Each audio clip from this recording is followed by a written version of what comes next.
Olá, meu nome é Fernanda Iris Araújo Pereira, orientanda da professora doutora Ana Jéssica Araújo, e o título do meu trabalho é Estudo do mecanismo citotóxico do óleo essencial extraído das partes aéreas de Ascinomyia lenticulata em linhagem HCT 116 com expressão nula de P53. O câncer é um conjunto de doenças caracterizado por ter baixa proliferação celular, ocorre por meio de mutações e já há a busca de terapias menos agressivas para seu tratamento. Existem algumas espécies de plantas com atividade sobre tumores malignos e que podem auxiliar nesse tratamento.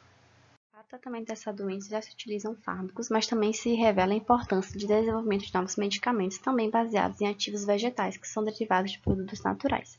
Aqui é um exemplo de uma planta, Actinius arborensis, em que estudos farmacológicos evidenciam princípios ativos anticâncer e antimalárico.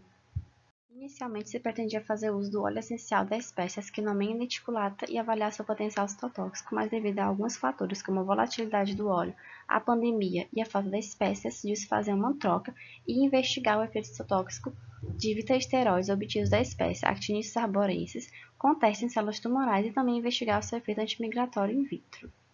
Bom, aqui é a espécie que foi utilizada, que é a Actinius arborescens.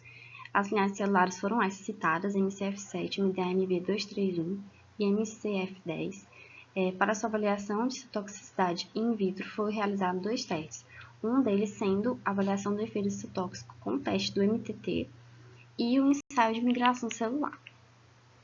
Aqui o resultado da avaliação do potencial citotóxico de vitamolídeos obtidos de Actinius arborensis. Todos os compostos testados, vitamolídeo D, vitafixalina F, vita-A8 e vita-A9, foram citotóxicos frente às linhagens tumorais testadas.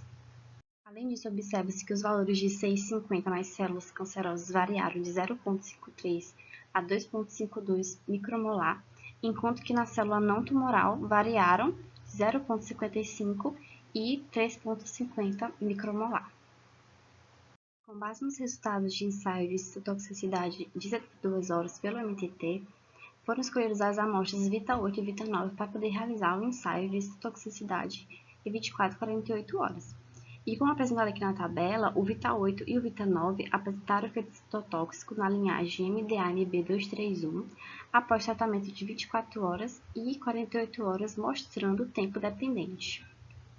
Então, para calcular o índice de seletividade, definir o tempo a ser trabalhado e também escolher quais duas amostras darem continuidade ao estudo, foi realizado o ensaio de citotoxicidade de 24 a 48 horas na linhagem MCF10.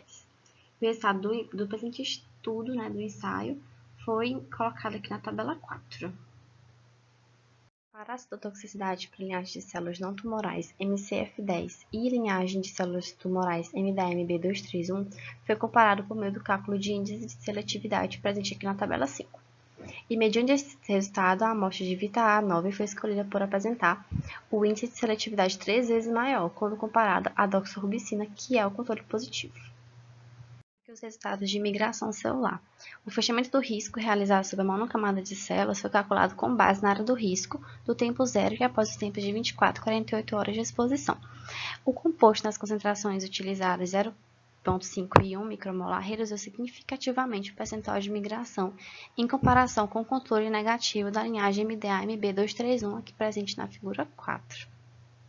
Esses resultados permitem observar que após o tempo de incubação contínua de 48 horas, o percentual de migração foi de 48% na concentração de 0,5 micromolar e 16,29% na concentração de 1 micromolar.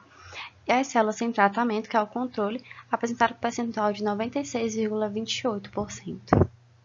Nesse estudo foi possível determinar o efeito citotóxico de 4 fitoesteroides frente a 3 linhagens de células tumorais e estabelecer a ação inibitória de etapas importantes no processo metastático em células MDAMB231 in vitro pela Vita9. E assim podemos concluir que a molécula que se apresenta como um promissor de metastático para células tumorais de câncer de mama triplo negativo, podendo ser uma nova alternativa terapêutica nos processos relacionados à metástase, mas são necessários mais avaliações e estudos para verificar as vias de sinalização, bem como averiguar o efeito sobre outras etapas da metástase.